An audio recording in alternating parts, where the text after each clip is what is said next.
My name is Aarti. Today I will discuss double fertilization in angiosperm, which is a unique characteristic of angiospermic family, basically the flowering plant. First of all, before discussing this topic, we must have idea about female reproductive structure. The female reproductive structure is called pistil. This is called pistil, and pistil has three parts, and these three parts are stigma. First of all, I will draw stigma, and then a stalk-like structure is called style, and this basal swollen portion is called ovary, right? So this portion is called stigma, and this is called style. This is stalk-like structure which is connecting link between stigma and ovary, and this basal swollen portion is called ovary, right? So when pollen grain dust on stigma, so pollen tube will form from one of the germ pore, and vegetative cell will help in the formation of pollen tube, right? So pollen tube will form here. So this process, when pollen grain transfer from anther to stigma, this is called pollination. So after pollination, there will be pollen pistil interaction. It means some compatibility proteins will be secreted from pollen grain from the Eubush body, and then it is transferred to the stigma, right? And stigma will recognize whether this type of pollen is right type or wrong type. After that, pollen tube formation will be here, will be seen here, right? So then here, this is ovule, right? This is a structure of ovule. In this structure, where two integuments, these are integuments. When these two integuments are absent, this is called micropyle, right? This one is the important point. This is called micropyle. So pollen tube enter through micropylar end, okay? So there are many ways through which pollen tube can enter into the ovule. It can also enter through the integument. It can also enter through chaliceal end, right? But most of the cases, porogamy can be seen. When pollen tube enter through the micropylar end, then it is called porogamy, right? So pollen tube enter into the ovule.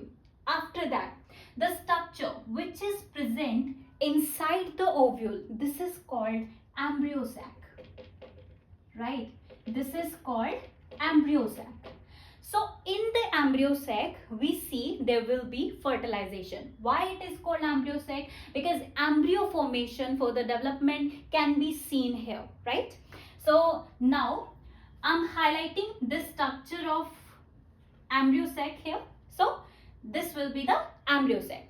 Now I will have to draw the structure of embryo sac here, which is also called female gametophyte. Why it is called female gametophyte? Because definition of a gametophyte is a structure which help in the production of gametes, right? So this female gametophyte will also help in the formation. Basically, it contains female gamete, which is called egg, right? This embryo sac is formed due to the process is called megasporogenesis, right? Megasporogenesis is formed inside the ovule with the help of nucellus cell, right? And these nucellus cell will form megaspore mother cell, right? That will form megaspore mother cells, and these megaspores mother cells form megaspores, and this megaspore, one of the functional megaspore, is developed into embryo sac. So now we are discussing embryo sac. You already know about the megaspore mother cell and the formation process of the embryo sac. So basically we just have to focus on the double fertilization here, right? So towards the chaliceal end, there are three cells which are antipodal cells, and this is called egg cell, right? And these are two synergids.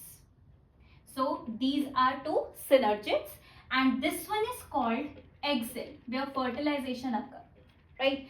So pollen tube, which was coming from micropylar end, now enter into one of the synergid. So this structure is called synergid, right?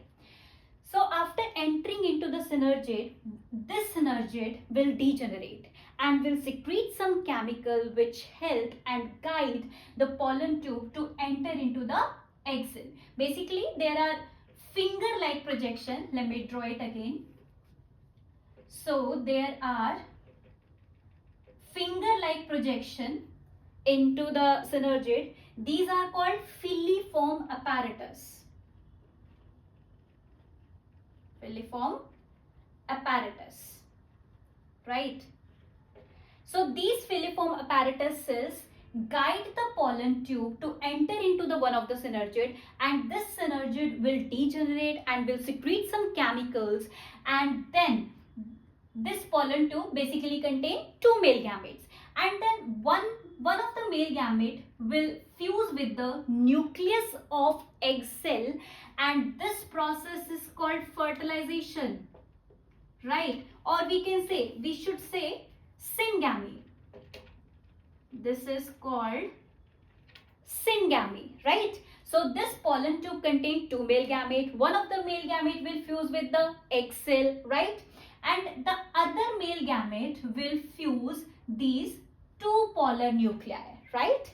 So these polar nuclei already fuse with each other and form secondary nucleus, right?